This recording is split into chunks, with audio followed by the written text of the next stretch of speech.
আসসালামু আলাইকুম সুপ্রিয় দর্শক, আজকে একটি ভর্তার রেসিপি নিয়ে চলে আসলাম। প্রথমে একটি কড়াইয়ের মধ্যে 1 টেবিল চামচ সরিষার তেল দিয়েছি, আর এখানে চাপা শুটকিটাকে ভালোভাবে ধুয়ে এগুলো একটু ভিজে নিয়েছি। এটা হচ্ছে ফেওয়া ভিজাটা।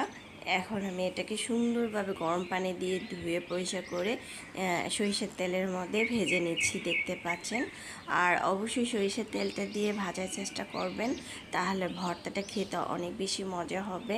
আর শুটকিটা কিন্তু ধৈর্য ধরে তারপরে কিন্তু ভাজতে হয়।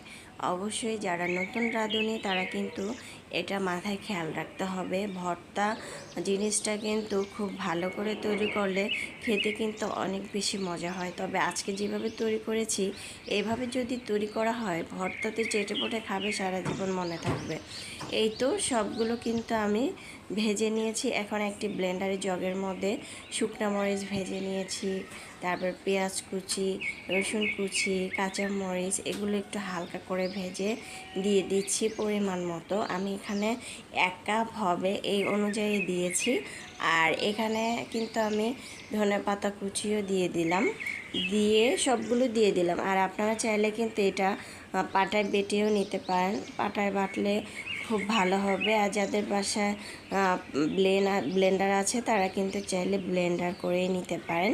দিয়ে দিচ্ছি শুটকি ভাজাগুলো দিয়ে সুন্দরভাবে, যে শুটকি ভাজার সাথে তেলটা ছিল সেটাও দিয়ে দিচ্ছি ভালোভাবে। দেখতে পাচ্ছেন পরিমাণ মতো লবণ দিয়ে দিচ্ছি।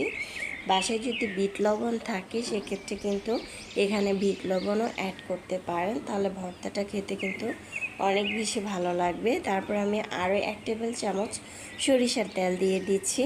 এখন আমি এটাকে ব্লেন্ড করে তারপরে আমি একটি বাটিতে পরিবেশন করে নিচ্ছি, দেখতে পাচ্ছেন। আর বাটিতে পরিবেশন করার আগে অবশ্যই ভর্তাটা একটু, যে প্যানটার মধ্যে শুটকিটা ভেজেছিলাম সেই প্যানটা একটু ধুয়ে 1 টেবিল চামচ সরিষার তেল দিয়ে সুন্দর করে একটু ভাজা করে নেবেন।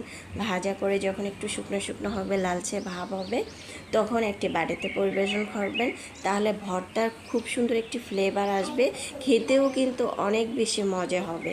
এখন আমি চিতল পিঠা দিয়ে গরম গরম পরিবেশন করে নিয়েছি। আশা করছি রেসিপিটি আপনাদের ভালো লেগেছে। ভালো লাগলে অবশ্যই চ্যানেলটা সাবস্ক্রাইব করে লাইক দিয়ে পাশে থাকবেন। চাইলে এভাবে ট্রাই করতে পারেন। আল্লাহ হাফেজ।